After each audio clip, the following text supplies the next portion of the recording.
अस्सलाम वालेकुम, welcome in to my YouTube channel. आज का जो हमारा टॉपिक है अकाउंटिंग का, उसको हम कंटिन्यू करने जा रहे हैं। मर्चेंडाइज इन्वेंट्री का टॉपिक है। लास्ट टाइम हमने इसकी डेफिनेशन और कुछ टाइप्स वगैरह पढ़ ली हैं, और ये हमने इसके मेथड्स ऑफ रिकॉर्डिंग भी पढ़ लिए हैं। रिक्वायरमेंट हमने देख ली थी लास्ट वीडियो में, और ये हमने फीफो लीफो मेथड सीख लिया है। Perpetual inventory system, ledger cost card बनाना होता है परपेचुअल इन्वेंट्री सिस्टम में। तो लेजर कॉस्ट कार्ड किस तरीके से बनता है वो हमने लास्ट वीडियो में देख लिया है। अगर आपने वो वीडियो नहीं देखी तो हमारे पेज पे लिंक पे जाके उसको ज़रूर देख लें, ताकि आपको इस टॉपिक को समझने में आसानी हो। तो आज का जो हमारा टॉपिक है उसमें हम कंटिन्यू करने जा रहे हैं कि इसकी क्या क्या हमें, इसके अलावा जो है लेजर कॉस्ट कार्ड के अलावा क्या क्या हमें देता है वो इस टॉपिक के अंदर।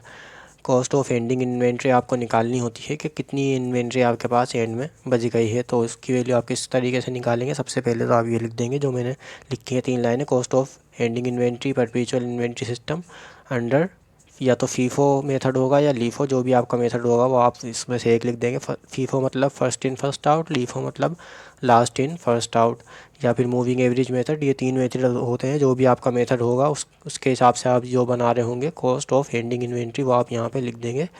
उसके बाद आप क्या करेंगे, यहाँ पे जो लास्ट टाइम हमने बनाया है लेजर कॉस्ट कार्ड देख लेते हैं। जो हमने ये लेजर कॉस्ट कार्ड बनाया है उसमें हमारा यहाँ पे जो बैलेंस आया था एंडिंग इन्वेंट्री, हमारे पास ये जो एंड में इन्वेंट्री बच गई है ये सारी तो हमने सेल कर चुके हैं। ये जो लास्ट में हमारे पास सेल करने के बाद ये जो बची हैं चारों, इसकी क्वांटिटी और रेट और अमाउंट हम देख लेंगे, और वो हमें पुट करनी होगी वहाँ पे। यहाँ पे हमें इसकी यूनिट्स, रेट और ये टोटल अमाउंट हमें पुट करने होंगे जो भी हमारी एंडिंग इन्वेंट्री बैलेंस के अंदर बच गई होगी। सबसे पहले यूनिट लिखेंगे, उसकी अमाउंट, रेट लिख के उसकी अमाउंट आप यहाँ लिख देंगे। उसके बाद सेकंड यूनिट, रेट, अमाउंट यहाँ पुट कर देंगे। लेजर कॉस्ट कार्ड के अंदर ये आपको तीनों की अमाउंट मिल जाएगी। अगर 4 बार है तो आप 4 बार लिख देंगे। उसके बाद आप क्या करेंगे, एंडिंग ऑफ टोटल यूनिट्स, जो टोटल यूनिट्स हैं वो आप यहाँ लिख देंगे। ये जो तीनों जो आपने यहाँ पे यूनिट्स लिखे हैं, तीनों को टोटल करने के बाद आप यहाँ पे जितने भी टोटल आएगा उसका वो आप यहाँ लिख देंगे। उसके बाद आप लिखेंगे cost of ending inventory. Cost जो है ये सारे तीनों जो आपकी कॉस्ट है पर रुपीज़ में, ये आप तीनों को वो करेंगे, प्लस करेंगे, और यहाँ पे ऐड करने के बाद आप यहाँ पे उसकी अमाउंट लिख देंगे। तो इस तरीके से आपकी आ जाएगी कॉस्ट ऑफ एंडिंग इन्वेंट्री। अच्छा, उसके बाद आपको क्या लिखना होता है, कॉस्ट ऑफ गुड्स सोल्ड। यहाँ तो आपने एंडिंग निकाली है और यहाँ पे आपको क्या निकालनी है, कॉस्ट ऑफ गुड्स सोल्ड। जो आपके सेल्स के कॉलम बनाया था लेजर कॉस्ट कार्ड में, अब हमें उसको देखना होगा और उसकी वैल्यू यहाँ पे लिखनी होगी। देख लेते हैं कि हमें क्या देखना है, देख लेते हैं। यहाँ पे जो आपकी सेल्स की है अमाउंट आपने लिखी है, सेल्स की जितनी भी क्वांटिटी, ये सारी 1 2 3 4 5 6 7 जितनी भी आपने सेल्स की हैं तो ये आपकी कॉस्ट ऑफ गुड सोल्ड में जाएंगी। क्वांटिटी, रेट और अमाउंट ये सारी, ठीक है। ये तीनों अमाउंट जो हैं आपकी जाएंगी इसमें कॉस्ट ऑफ गुड सोल्ड में, और जब हम टोटल परचेज निकालेंगे तो ये वाली अमाउंट जाएंगी, ठीक है। देख लेते हैं, यहाँ पे हमें पुट करनी है यूनिट लिखने हैं। यहाँ पे जितने यूनिट आपने सेल किए हैं वो यहाँ लिखेंगे। उसके बाद उसकी अमाउंट, रेट लिखेंगे, और यहाँ पे आप लिखेंगे टोटल अमाउंट। ये मैंने 3 दफ़ा लिखा है, लेकिन वहाँ पे जितनी बार आपकी सेल्स हुई है वहाँ पे हमने देखा था 6 या 7 बार सेल्स थी, तो आप ये वाली लाइन 6 या 7 बार लिखेंगे लाइन से। उसके बाद आप सबका 6 या 7 बार जो आपने लिखे हैं उन सबके यूनिट टोटल करके यहाँ पे लिख देंगे टोटल यूनिट सोल्ड में। और उसके बाद आप लिखेंगे कॉस्ट ऑफ गुड सोल्ड। ये वाली जितनी भी अमाउंट आपकी आएंगी, 3 यहाँ पे लिखी है मैंने, लेकिन आपके क्वेश्चन में 3 से ज़्यादा ही होंगी, 6 या 7, तो आप सब टोटल करके उसकी अमाउंट यहाँ लिख देंगे। इस तरीके से हमारी आ जाएगी cost of good sold. Cost of good sold आ गई। कॉस्ट ऑफ एंडिंग इन्वेंट्री, ये आपसे क्वेश्चन के अंदर वो पूछता है, जिसके लिए आपको लेजर कॉस्ट कार्ड बनाना बहुत ज़रूरी है। वो आपने लास्ट वीडियो में देख लिया है, वो आप वीडियो जाके हमारे चैनल पर ज़रूर देख लें। अच्छा, उसके बाद इसके अलावा इसके टॉपिक में क्या आएगा, कंप्यूटेशन फॉर टोटल सेल्स।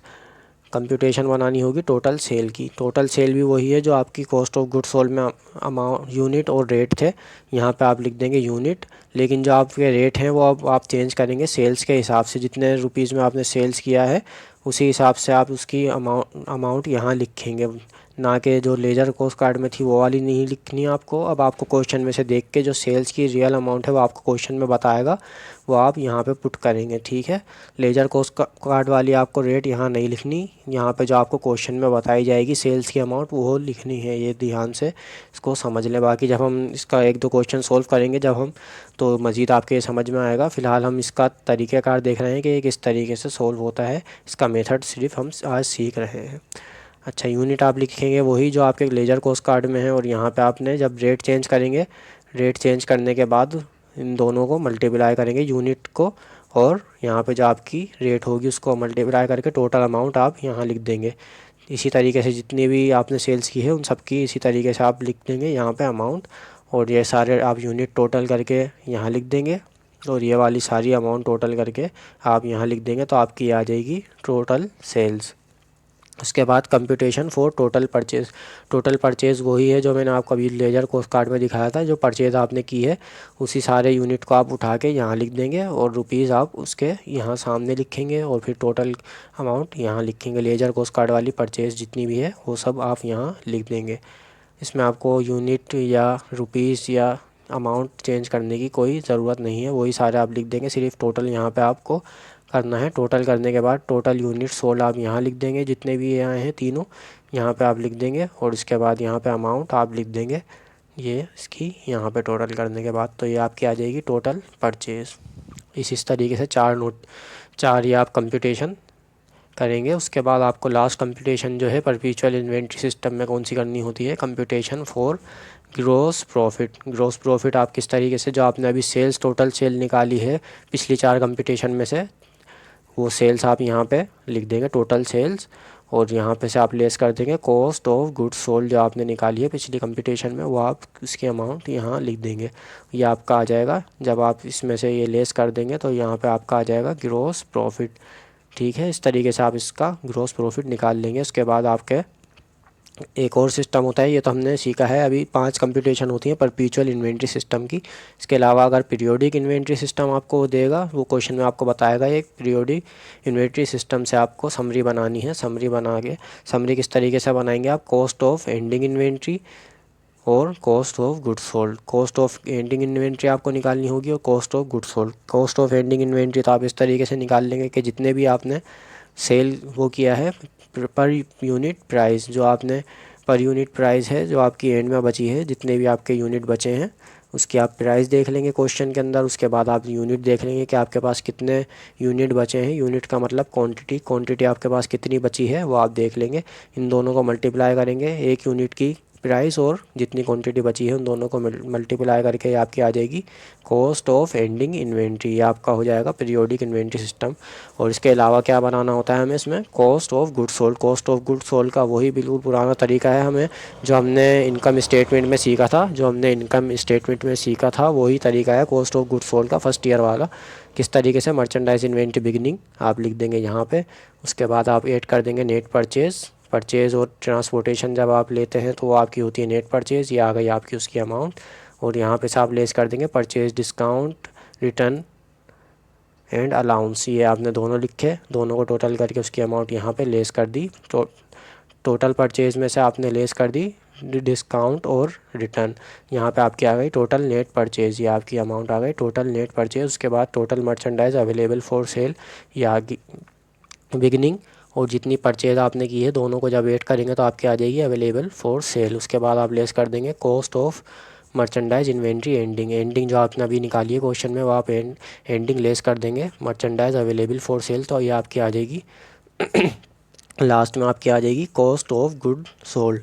तो इस तरीके से ये हमारे हो जाएंगे कॉस्ट ऑफ गुड्स सोल्ड निकालने के 2 तरीके, एक परपेचुअल और एक पीरियोडिक इन्वेंट्री सिस्टम के हमने आज सीख लिए हैं।